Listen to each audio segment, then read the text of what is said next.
नमस्कार।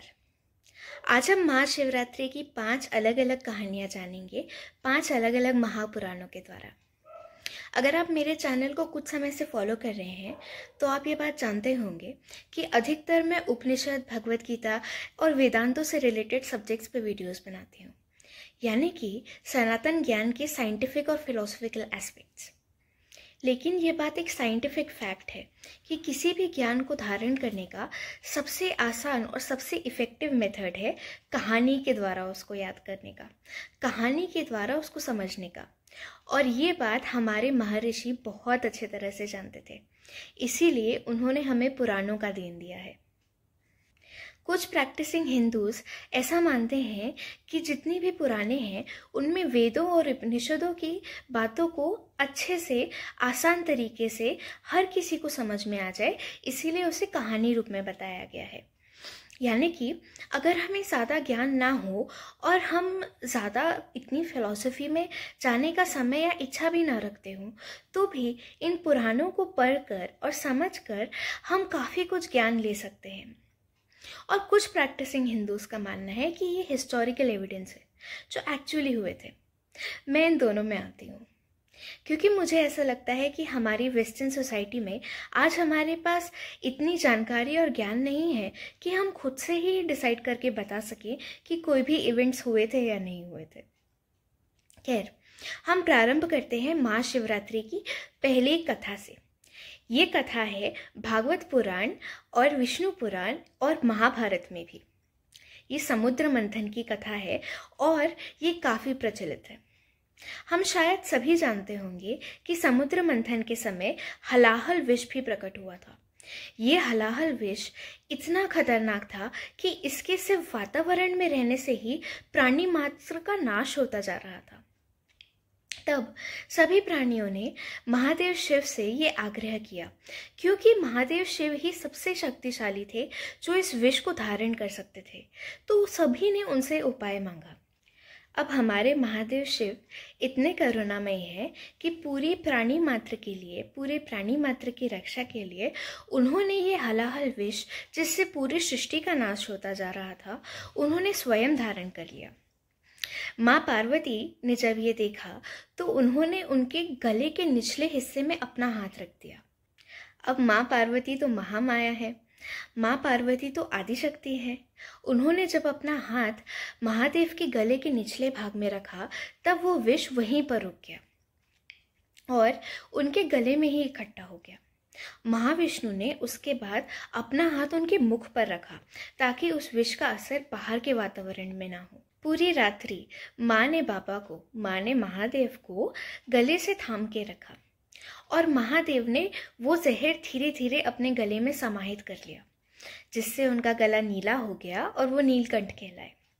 इस पूरी रात्रि को सभी देवी देवता, सभी राक्षस, पूरे प्राणी मात्र इस बात से धन्य हो गए कि महादेव ने करुणा से उनके लिए इस हलाहल विष को धारण किया है।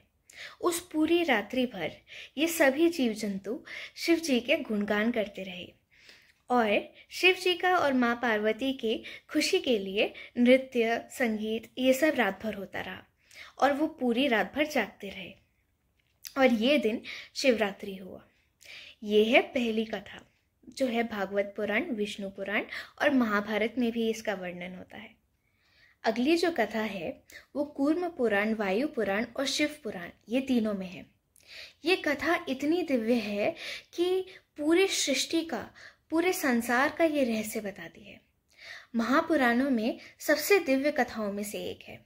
इससे ना हमें केवल शिवरात्रि के महत्व के बारे में पता चलेगा, परंतु हमें ये भी पता चलेगा कि हम शिवलिंग की पूजा क्यों करते हैं और ऑफ कोर्स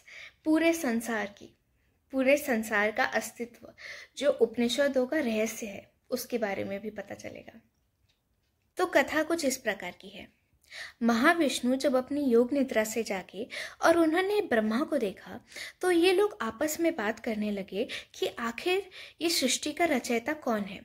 विष्णु ने कहा मैं हूँ और ब्रह्मा ने कहा मैं हूँ। उसी समय एक विराट अग्निस्तंभ, जिसका ना आदि दिख रहा था ना अंत दिख रहा था, सामने प्रकट हुआ। विष्णु और ब्रह्मा दोनों इसका रहस्य नहीं जानते थे। तब ब्रह्मा और विष्णु ने यह निर्णय लिया कि जो भी इस स्तंभ का आदि या अंत पता कर पाएगा वो इस सृष्टि का सार होगा, क्योंकि आखिर उसे सब रहस्य पता होंगे। तो विष्णु अंत और ब्रह्मा इस स्तंभ का आदि ढूंढने के लिए निकल पड़े।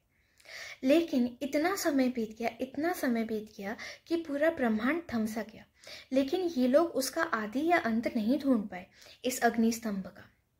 जब अंततः ये दोनों ने पराजय स्वीकार की और जब अंततः उस अग्नि स्तंभ से प्रार्थना करके ये पूछा कि आखिर इसका रहस्य क्या है और सृष्टि का रहस्य क्या है, तब उस अग्नि स्तंभ में से महादेव का सबसे विराट रूप उत्पन्न हुआ।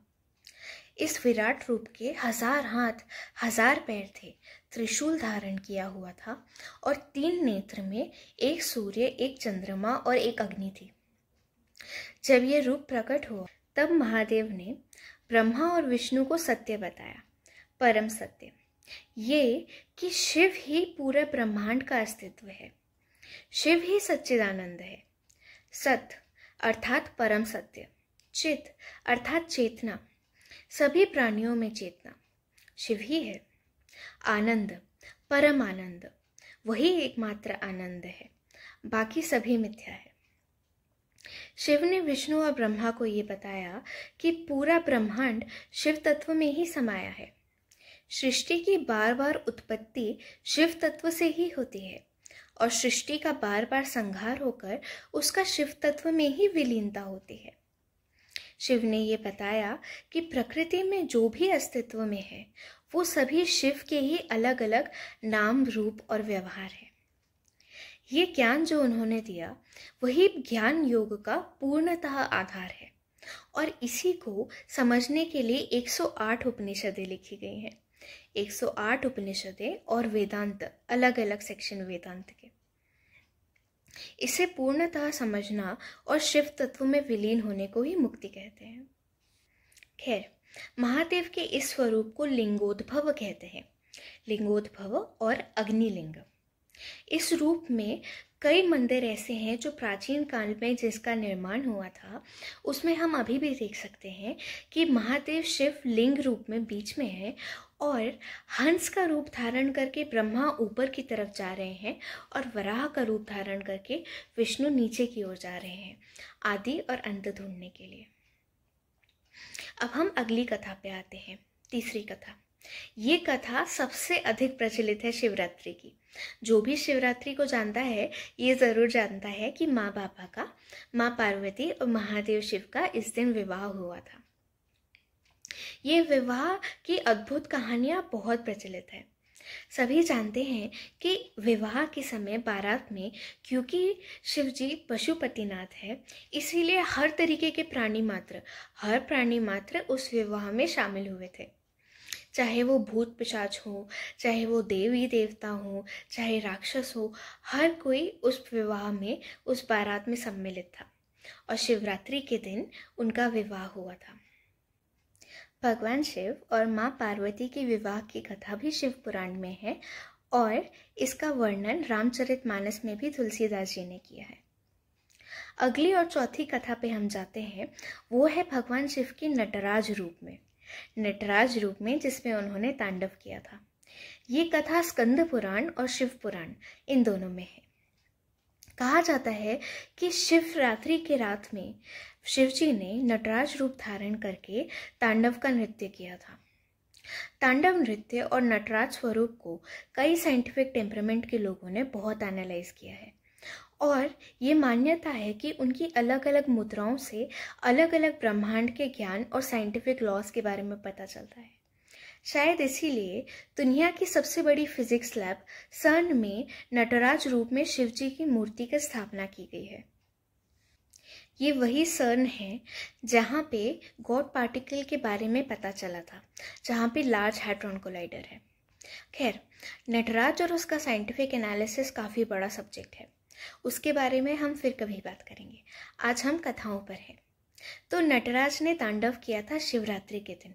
रात भर उन्होंने तांडव किया और उन्होंने ब्रह्मांड का ज्ञान संसार को दिया। ये थी चौथी कथा। पांचवी और अंतिम कथा जो मैं आपको बताने वाली हूँ वो है त्रिपुरासुर संहार की। ऐसा माना जाता है कि 3 ऐसे असुर थे जो इतने शक्तिशाली थे जिनका वध कोई नहीं कर पा रहा था। ये त्रिपुरासुर ने पूरे संसार पे अपना राज्य जमा लिया था। शिव पुराण में ऐसा कहा गया है कि ये तीनों असुर जब मिलकर एक हुए थे तब महादेव शिव ने बड़ी सरलता से इनका वध किया था। तमिलनाडु में एक फ्रेज ये फेमस है कि शिव जी ने मुस्कुराकर उन त्रिपुरासुर का वध कर दिया था जिन्हें पूरी सृष्टि नहीं हरा पा रही थी, सिर्फ एक मुस्कुराकर। ये है त्रिपुरासुर की कहानी, त्रिपुरासुर वध की कहानी। कहा जाता है कि शंकर जी ने त्रिपुरासुर का वध भी शिवरात्रि के दिन ही किया था।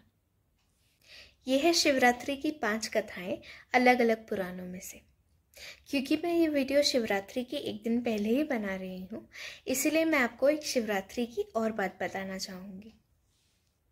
क्योंकि शिवरात्रि एक ब्राह्मण उत्सव है, इसीलिए ये बड़ा सात्विक नेचर का है। इस दिन हम जो उपवास रखते हैं, जब हम अन्न नहीं खाते, वो सिर्फ बाहरी नियमों में से एक नियम है। लेकिन आंतरिक नियम शिवरात्रि के दिन बाहरी नियमों से भी ज़्यादा आवश्यक है। सबसे पहले तो उपवास का अर्थ होता है अपने इष्ट के पास रहना। अगर किसी वजह से मंदिर ना भी जा पाए तो भी मन से अपने इष्ट के पास रहना ज़्यादा आवश्यक है, और अगर तन से जा पाए तो और क्या बात। खैर, जो आंतरिक नियम की मैं बात कर रही थी वो 6 है। ये 6 आंतरिक नियम शिवरात्रि के दिन तो बहुत आवश्यक है। पहला है सत्य, दूसरा है अहिंसा, तीसरा है क्षमा, चौथा है ब्रह्मचर्य, 5वां है दया और छठा है अननसूयता, अर्थात जेलसी न रखना, घृणा न रखना। हम इस दिन से ये आंतरिक नियमों को रखने का प्रयास करें। जो गृहस्थ लोग हैं वो भी ब्रह्मचर्य के अलावा बाकी नियम भी तो अपने जीवन में उतार ही सकते हैं, शिवरात्रि के पश्चात भी। इस दिन को ये सभी आंतरिक नियम प्रारंभ करने के लिए अच्छा दिन माना जाता है। और इन सभी आंतरिक नियमों में आखिर धर्म के 4 स्तंभ भी तो आते हैं, दया, सत्य, तपस और शौचम।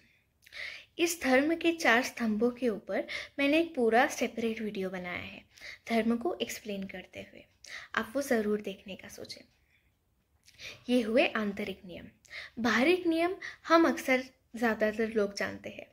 एक तो उपवास, अन्न का धारण ना करना, दूसरा जपम, ओम नमः शिवाय का जाप करना, तीसरा जागरण, हम रात भर और दिन भर शिवरात्रि के दिन जाग कर इस दिव्य रात्रि का अनुभव कर सकें पूर्णतः।